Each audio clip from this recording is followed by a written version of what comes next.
Ok, bonjour ou bonsoir, je ne sais pas l'heure à laquelle vous regarderez cette vidéo, c'est encore et toujours Olivier Dunette, en direct de MTG Arena, Magic the Gathering Arena, Magic l'Assemblée Arena en français, j'espère que vous allez bien. Nous sommes le mercredi 2 juillet, il est 6h moins le quart du soir et j'ai envie de jouer à Magic. Voilà, et comme j'ai pas refait tous mes decks, je joue un deck que j'ai mis à jour, auquel j'ai rajouté des enchantements, des cartes puissantes. C'est le deck Ange. Voilà, c'est le deck Ange. Il a 5 couleurs. Il a toutes les couleurs de Magic. Donc c'est un deck qui normalement compte 250 cartes si je ne dis pas de bêtises. On va le savoir bientôt.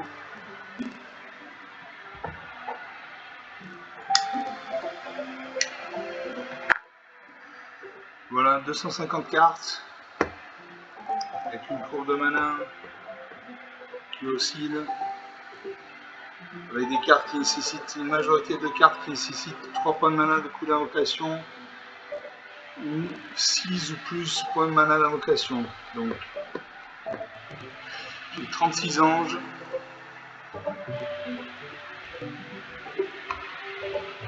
25 éphémères, 6 rituels, 4 artefacts, 32 enchantements, donc des enchantements du style bombardement d'assaut.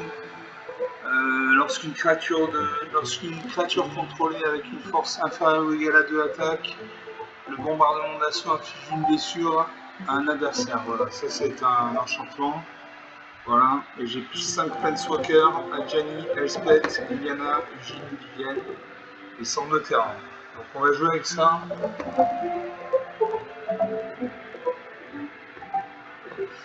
On va jouer avec ça. On a chimé avec classement. Alors avant d'avoir remanié mon deck, je gagnais bien et j'ai fait plusieurs parties avec ce nouveau deck et j'ai perdu, donc je ne comprends pas. Après il y a 250 cartes, donc ça veut dire que chaque partie est unique. Aucune partie ne se répète, c'est pas comme un deck de 60 cartes où on joue toujours la même carte en premier, puis la même carte en deuxième, puis la même carte en troisième, etc. etc. Là c'est l'inconnu total, l'unicité des parties, et c'est ce qui fait la force de ces decks. Je me bats contre Mr. Wolf, le puissant. Moi c'est Lightning Wave, l'alchimiste accompli. On commençait très bien, alors j'ai une plaine, donc une mana blanche. J'ai 2 marais, donc 2 mana noirs. J'ai 2 forêts, donc 2 mana vertes. J'ai héros de l'aube éternelle pour 7 mana, dont moins 3 blancs. Donc flash, vol, 6-6. Vous ne pouvez pas faire la partie, vos adversaires ne peuvent pas gagner la partie. Et pour 3 mana, dont moins un vert, j'ai hydroné de la mousse, une 0-0 piétinement. Cette créature arrive avec un marqueur plus 1 sur elle et touche terre. À chaque fois qu'un terrain de contrôle arrive, double le nombre de marqueurs plus 1 de cette créature. Donc cette créature commence à 1. Si un terrain arrive sur le champ de bataille, il passe à 2-2, puis à 4-4, puis à 8-8, puis à 16-16, puis à 32-32, etc., etc. Allez, je n'ai que 2 cartes de créatures, dont une qui me demande 7 points de dégâts.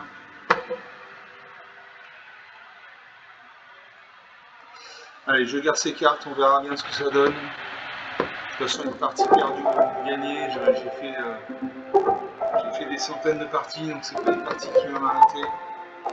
Alors, j'ai l'hydroné de la mousse qui nous demande de la mana verte, donc je joue de la mana verte. Là, je pose une ligne. Alors, ça pose un marais. Je pose un marais. Je vais jouer du piocher des modes caveur de cratère et 5-5 célérité.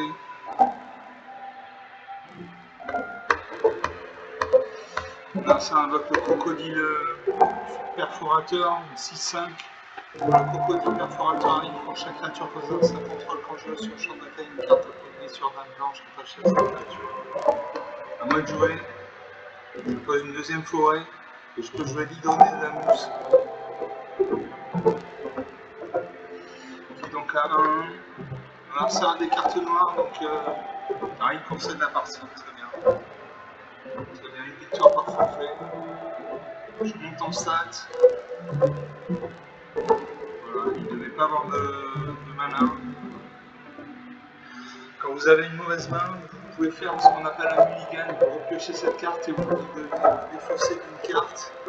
Si ça ne vous convient toujours pas, vous pouvez faire un deuxième mulligan, vous repiochez cette carte, si possible, vous débarrassez de 2 cartes, etc., etc. Moi, ce que je vous conseille, c'est que si au bout du deuxième mulligan, vous n'êtes pas satisfait de votre main, vous concédez la partie, vous allez voir à droite de l'écran, il y a un petit engrenage, vous cliquez dessus et vous cliquez sur concéder la partie.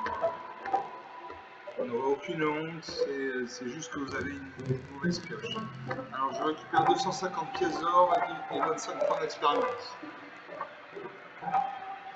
Donc on va faire une deuxième partie.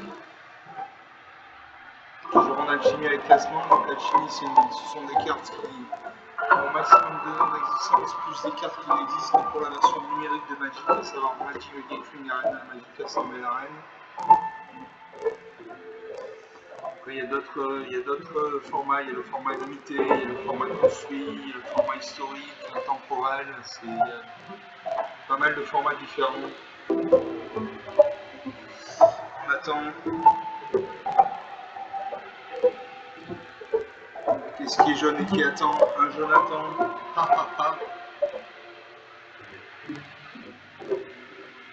Alors, accès au match. Je vais me battre contre H.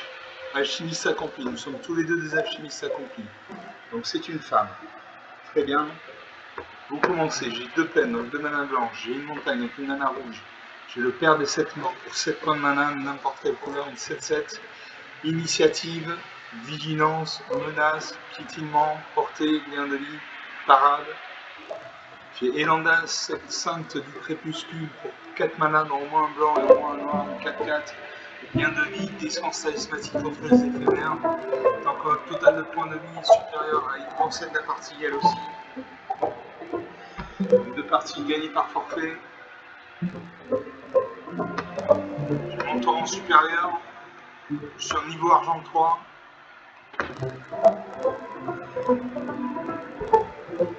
3 parties jouées, 3 parties gagnées par forfait.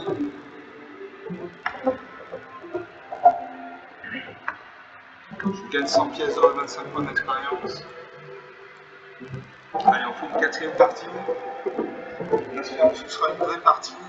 Je vous regarde de vaincre par forfait, mais c'est quand même mieux quand on se bat comme dans une vraie partie. Alors on attend. Faites un clic droit. On en a. Vous pouvez cliquer sur le voilà. Et je me bats contre Yunia KTN. Enchanté Yunia KTN. Commencer. Alors j'ai 2 plaines, donc 2 mana blanches. J'ai une forêt, donc 1 mana verte. J'ai manœuvre coordonnée pour 2 mana blanche. Choisissez l'un. La manœuvre coordonnée inflige un nombre de blessures égal au nombre de créatures que vous contrôlez. À une cible, créature Planeswalker, détruisez un lancement comment ciblé. 2 mana dans moins blanc, j'ai promesse de la chevalier à enchanter créature, la créature enchantée gagne +2/+2. 2 points de mana dans moins rouge, j'ai secousse d'impact. À chaque fois qu'une créature contrôlée arrive, cet enchantement inflige une blessure à chaque adversaire. Enfin, pour 4 mana dans moins un vert, j'ai l'orage des dragons en fritant, un enchantement.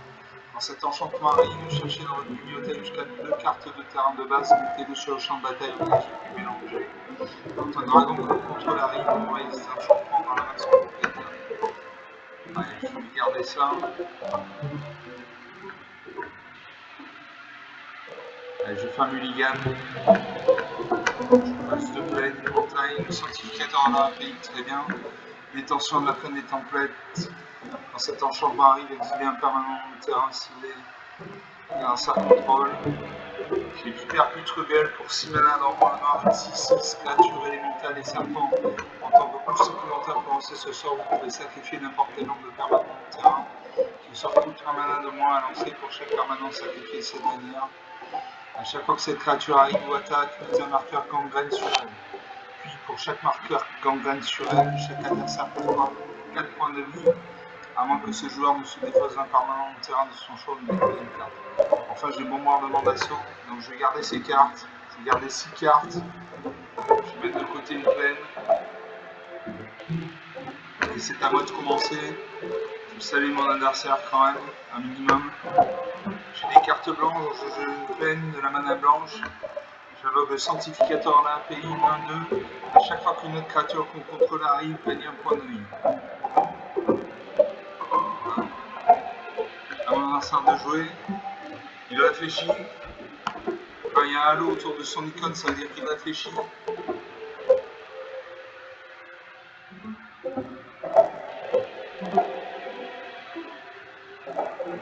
Il y a 0 sablier en réserve, vous voyez en haut à gauche, il y a 0 sablier en réserve. Donc si un sablier se met en route, il devra agir avant la fin de son sablier, car quand le sablier sera vide, il devra passer le tour s'il n'a pas agi avant la fin du sablier. Voilà, le sablier se met en route, il dispose de 30 secondes.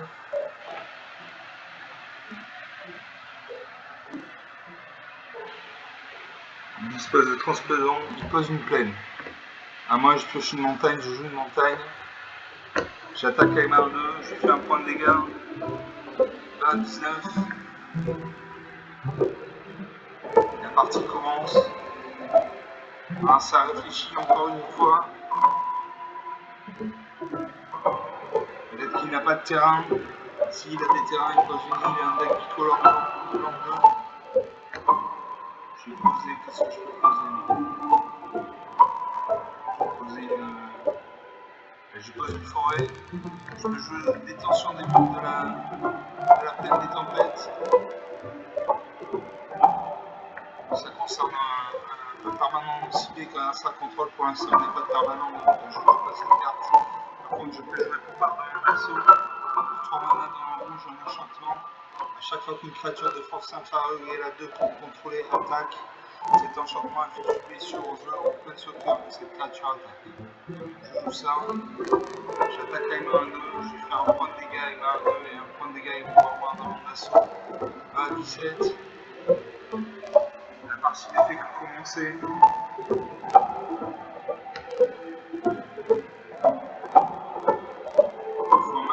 Comme ça je peux invoquer la vipère contre-gueule.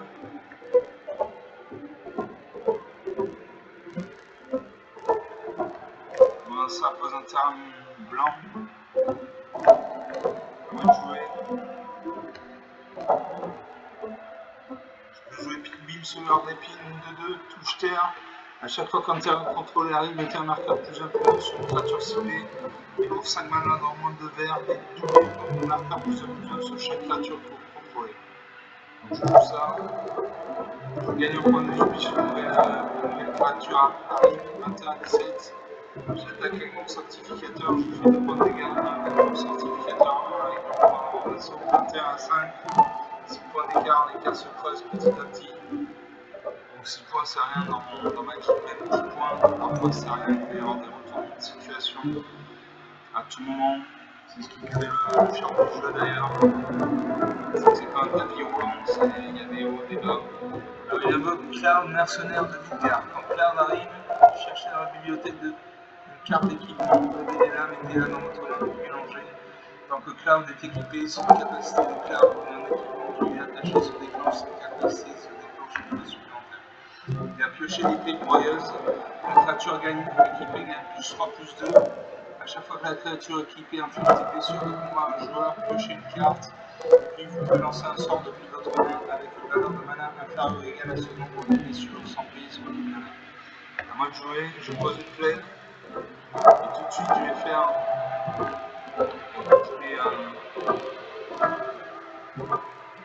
Je mets un marqueur plus influent sur mon sanctificateur, il passe à 2-3. Et je fais une détention de la plaine des tempêtes. Je vais exiler cette créature. Voilà, j'attaque avec tout. Qui fait 2 et 2, 4 et 2, 6 points de dégâts. 2 par le bombardement d'assaut et 4 par mes créatures. 21-9. 12 points d'écart, on commence à se sentir bien. Tout n'est pas encore joué. Tout est encore possible. De sortir une grosse créature, il a 4 points de mana. Elle reclenche la vitalité. Une 2-2. Voilà, puisque c'est un vol. Il faut 8 mana noir. 8 mana noir et c'est bon. Il invoque le Chocobo de Sat. Touche terre à chaque fois qu'un terrain contrôle arrive, mettez un marqueur de sa créature. Moi je également le blanche de la vitalité.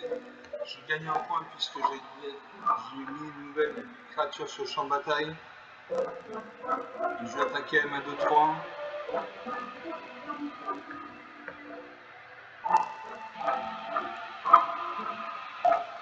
Je fais un point de dégâts avec le bombardement d'assaut. Et 2 points de dégâts avec mon certificateur de la pays, 23 à 6. 17 points d'écart. Narsar a mis sur le champ de bataille d'épée broyeuse. Je peux jouer la destinée angélique. Enchanté créature, la créature enchantée égale +4/+4 à le vol, l'initiative était un ange en plus et 4 autres types. Quand la créature enchantée meurt, renvoie ses cartes dans la main de son propriétaire. Donc, on va mettre un +4/+4, vol, initiative.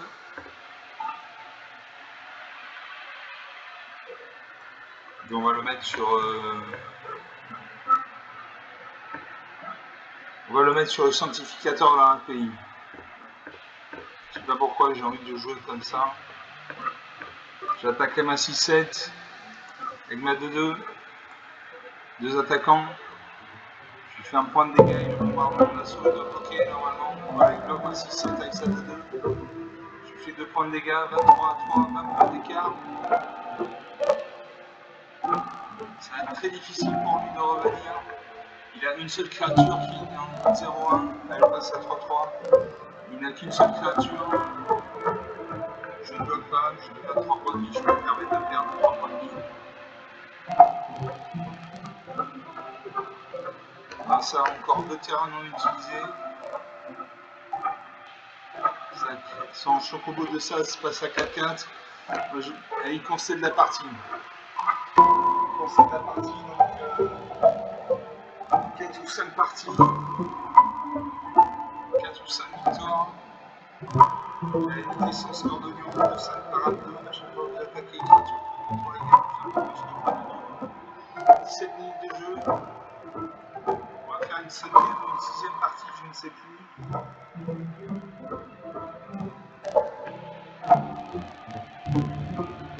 Depuis que j'ai remanié ce deck, je ne fais que perdre avec ce deck. Et là, une fois que je gagne, par forfait, mais je gagne.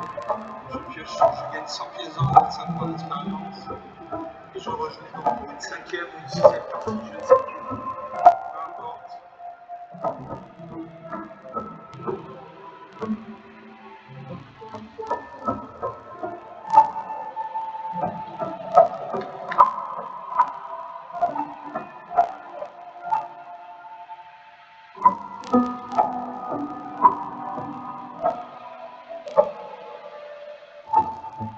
On attend l'adversaire. Et je me bats contre Cento. Santo. On va dire Cento, ça sonne mieux. L'adversaire joue au premier. Alors j'ai une mana blanche et une mana bleue. J'ai 2 montagnes, donc 2 mana rouges. Héros de l'homme. Éternel pour 7 mana, dont moins 3 blancs, 6/6. Voilà, flash. Vous ne pouvez pas perdre la partie, l'adversaire ne peut pas gagner la partie. Pour 7 mana, donc au moins un bleu, au moins un rouge et au moins un blanc, j'ai Révélation Jeskai. Envoie une cible, sort ou permanent dans la main de son propriétaire. La Révélation Jeskai inflige 4 blessures à n'importe quelle cible. Vous avez 2 jetons de créature, un blanche moine avec la prouesse. Piochez 2 cartes, vous gagnez 4 points de vie. Donc une grosse carte qui nécessite quand même 7 points de mana. Et pour 2 points de mana, dans moins un noir, j'ai dépassement impitoyable. Si vous n'étiez pas le joueur qui a commencé, ce sort coûte 1 de moins à lancer. Détruire une cible, créature ou véhicule, son contrôleur perd 2 points de vie. Allez, je regarde ses cartes. Je salue mon adversaire, c'est à lui de commencer. Cento. C'est à Cento de commencer la partie. Il réfléchit, il ouvre sa main sûrement.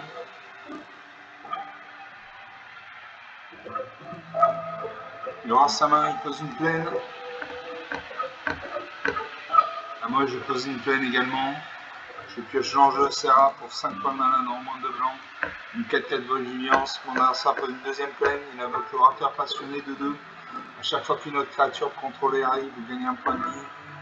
Je pose une montagne. L'adversaire pose une troisième plaine. Peut-être qu'il a un deck de couleur blanc. Il invoque le frère de Montajani. Il gagne un point de vie grâce à.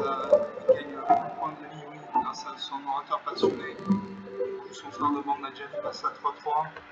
Ma fiche de points de dégâts, 18 à 21. Je joue une forêt.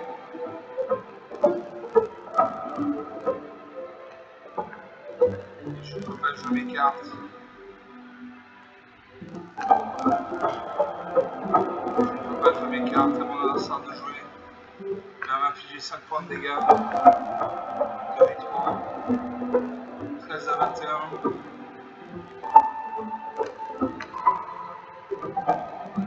J'ai posé une montagne, j'ai posé une île, comme ça j'ai 4 couleurs.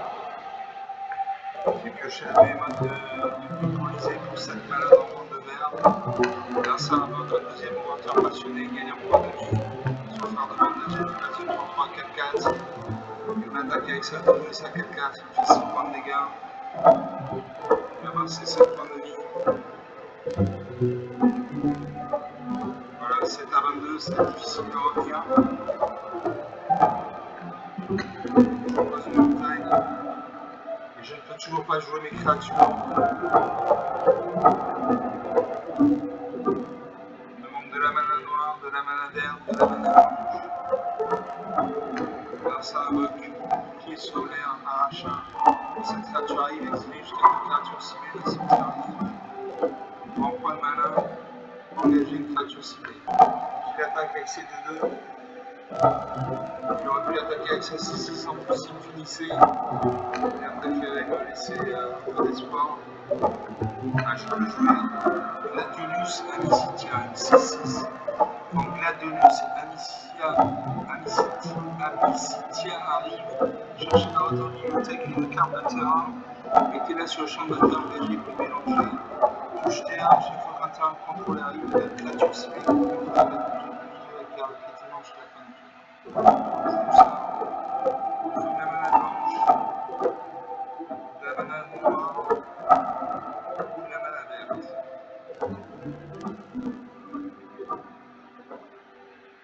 Blanc, noir, vert. Plutôt blanc.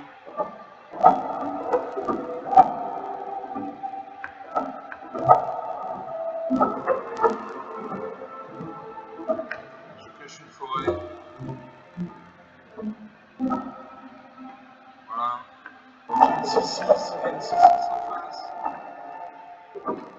Et enclenche éblouissant, une 2-3. Grâce à ces laboratoires passionné, il gagne 2 points de vie. Son frère de bord n'a passé 8-8. Orange éblouissant, c'est comme pour les orateurs passionnés, à chaque fois qu'une créature contrôle arrive, il gagne un point de vie. Donc à chaque fois qu'il va une créature, il booste son orateur passionné à 6-6. Je vais bloquer pour la forme. Je vais mourir de toute façon, donc je bloque ça 6-6 pour la forme. 13 points de dégâts, donc je vais finir à moins 10. Voilà, moins 10 à 26. À 3 minutes de jeu.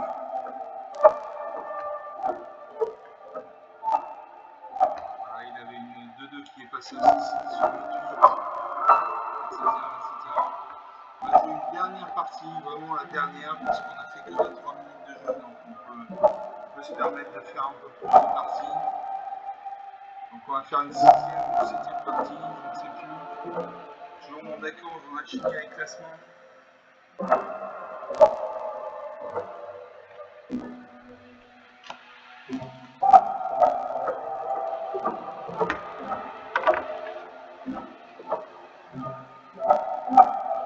On attend.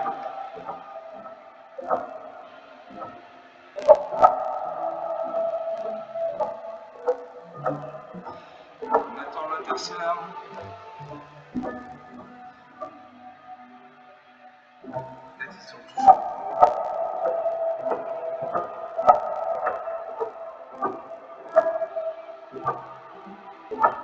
Je me bats contre un Asiate. C'est avec un Boeing H17. L'adversaire joue la première. J'ai 2 points de mana de blanche. Le chat de passage protégé coûte 3 mana 0-0. Cette créature arrive avec un marqueur plus 1 plus 1 sur elle, plus un marqueur plus 1 plus 1 supplémentaire sur elle pour chaque autre créature contrôlée. C'est 3 points de mana.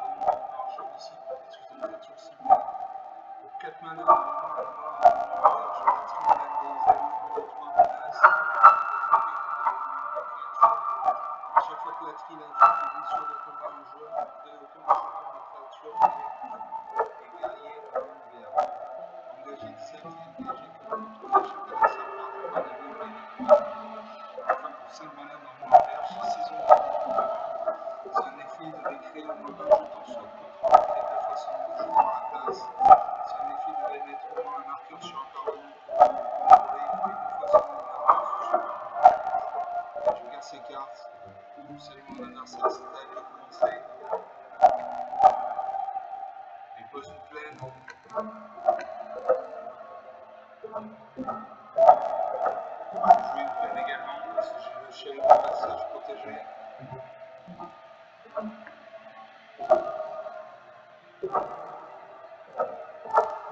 Voilà, ça pose une forêt. Il invoque le chasseur servien du nain.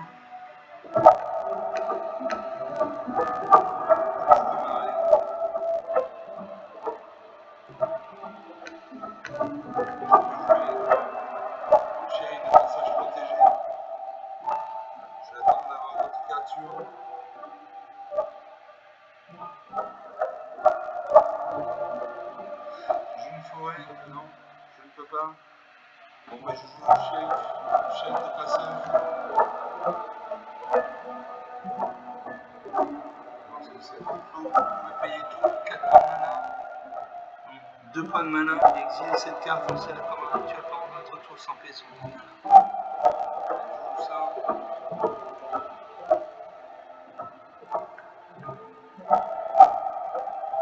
Je déplace cette terrain. Suivant.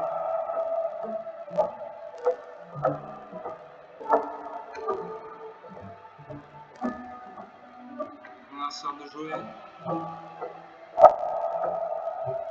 Elle réfléchit. Elle a 2 terrains non utilisés, 2 points de mana, elle peut avoir aucune carte avec une allocation de 2 points de mana.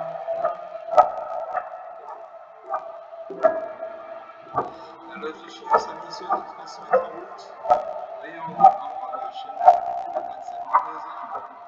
Que des devoirs jouer avant que le sablier soit complètement vide. Ça peut se déclenche. À partir de là, elle a 30 secondes pour agir. Si elle n'agit pas dans les fins de 30 secondes, elle passe le tour. Elle pose une forêt. Elle a un deck bicolore blanc-vert. Elle invoque dit de son nom. Prenez 3 cartes, puis vous pouvez envoyer une carte de créature au terrain depuis votre cimetière dans votre main. Exilez cette carte de votre carte. Exilez cette carte de votre carte appelée dit de son nom depuis votre cimetière. Cherchez dans votre cimetière, votre main ou votre bibliothèque une carte appelée Alcanet. Appelle 3 fois. Mettez-le sur le champ de bataille si vous cherchez, etc. etc. Suivant. Donc, je joue une forêt. Je n'ai pas joué de forêt pour l'instant, mais je joue une forêt.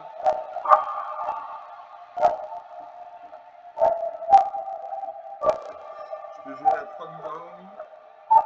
Détruire une créature ciblée, je vais la garder pour plus tard. Michel, passage procédé, là aussi je vais le garder un peu pour plus tard. Je vais attendre de mettre sur le champ de bataille la trille lame des elfes. Au prochain tour, je peux mettre sur le champ de bataille la trille lame des elfes. On a un sort de jouer par ça.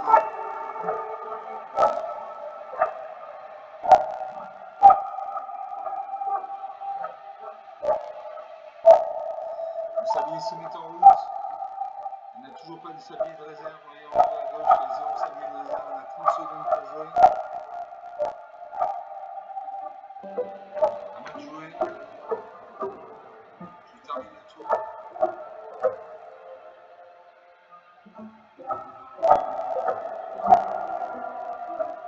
On a ça pioche une carte. On a amarré, vous amarrez. Elle réfléchit. Elle va voir sa main. Vous amarrez, elle a 4 points de mana. Elle peut invoquer une carte avec un coup d'invocation de 4 points de mana. Elle va voir sa main.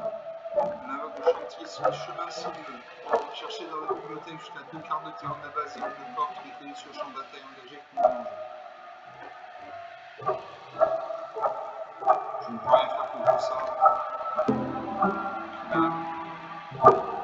rajouter 2 terrains engagés sur son champ de bataille.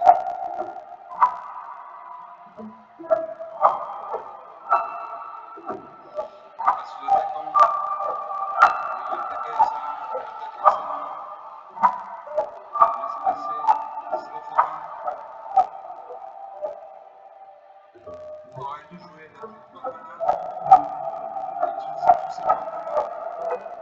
conséquence au point d'agir.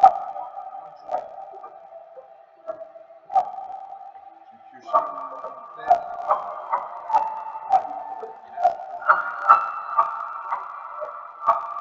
La trine donne des ailes, 2-3 menaces, donc il peut être bloqué par un minimum de créatures. À chaque fois que la trine affiche GB sur le combat, un joueur crée autant de jetons de créatures vertes et guerriers. Engager 10 ailes, fait dégager pour contrôler chaque adversaire perd 2 points de vie. Je joue ça.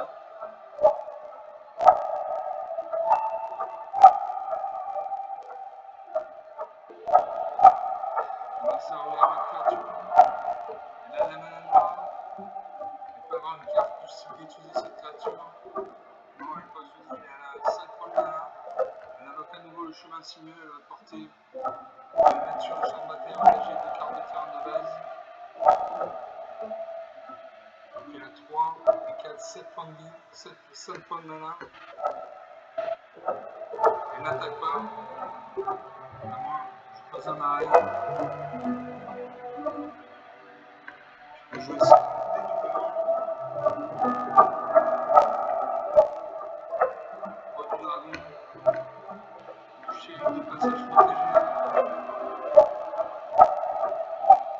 vais faire un homicide aussi.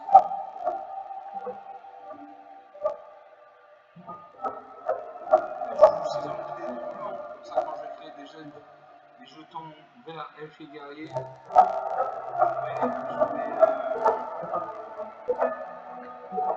je vais doubler ce nombre de jetons. J'attaque avec tout. Je ne bloque pas. Je crée des jetons x2, 4 jetons. Ça, c'est grâce à ces zombies des dédoublements. Je fais 2 jetons. On va doubler le nombre de jetons, c'est 4 jetons maintenant. Voilà, ça regarde mes cartes sur le champ de bataille. Elle réfléchit, elle a 7 points de mana, elle va invoquer n'importe quel genre de créature.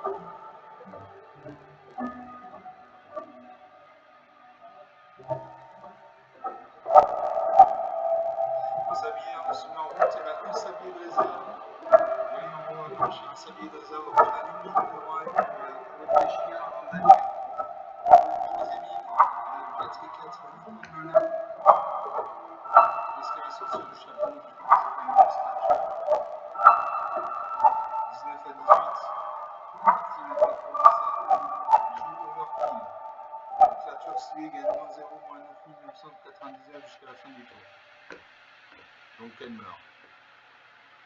C'est encore un adversaire de jouer, il reste 5 points de mana, elle peut invoquer une carte avec un point de mana d'application de 5 points de mana. Elle réfléchit, elle regarde la saison de dédoublement. Elle regarde sa main. Elle attaque avec sa main. Non. Avant de jouer, je pose une montagne.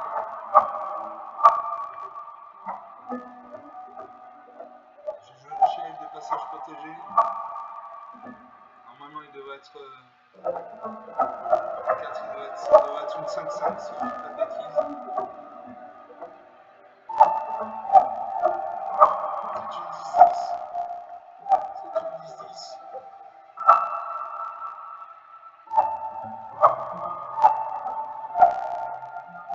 Je peux jouer le givre de Tijariko, une 5 à portée.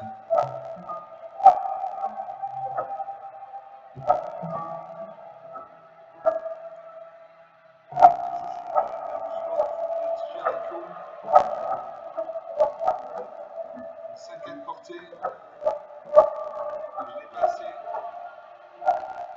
Donc, je vais faire proie du dragon, je vais détruire ça à 1.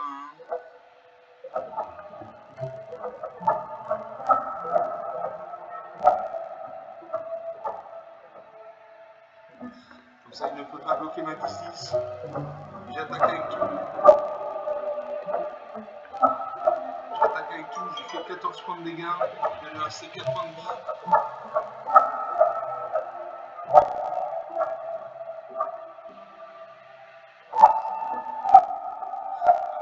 Passage protégé à la limitation des trucs, il ne peut pas jouer à ce tour-ci.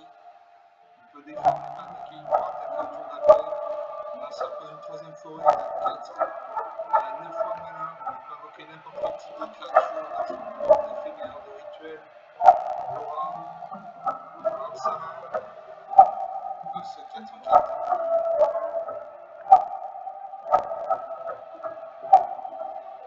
un jeton. Qu'est-ce qu'elle a fait? Elle a pris un jeton fait pour une aussi d'artefact naturel. Elle a créé une arme. À moi de jouer. Je joue la guillaume de tige haricot, une 5-4 portée. Séraphine à l'avant-garde, 3-3. Vol, chaque fois que vous gagnez les points de vie pour la première fois, chaque tour sur le player. Alors une 5-4 ou une 4-3. Allez, une 5-3. Je joue la guillaume de tige haricot. Je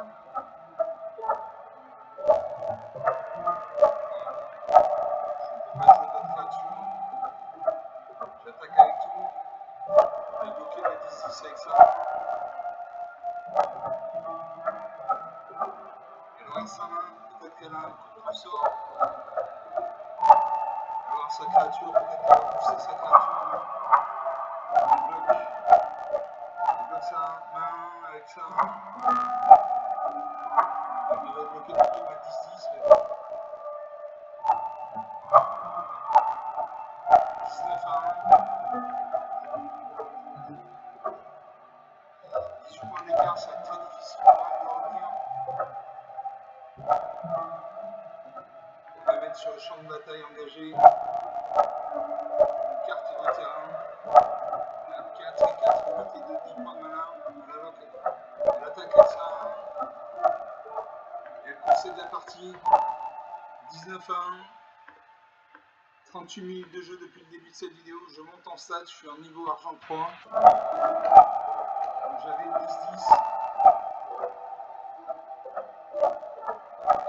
Grâce à ma saison de dédoublement, j'ai pu créer des jetons. Effet guerrier en membre. Du coup, j'ai pu jouer un chef de passage protégé 10-10. Plus à 5-4, il n'avait aucune chance. On va s'arrêter là sur une bonne impression. Je crois que j'ai gagné sur 6 ou 7 parties. Je crois que j'en ai gagné au moins 6. Et voilà, donc on va rester là. J'espère que vous aurez apprécié. La dernière partie était intéressante. Voilà, j'ai gagné par forfait, donc j'ai pas de mérite. Et je vous salue, donc vous pouvez lâcher des pouces bleus, des likes, des commentaires, parler de la chaîne autour de vous si vous pensez que ça peut intéresser quelqu'un de votre entourage, etc., etc. Je vous dis salut et à la prochaine. Ciao.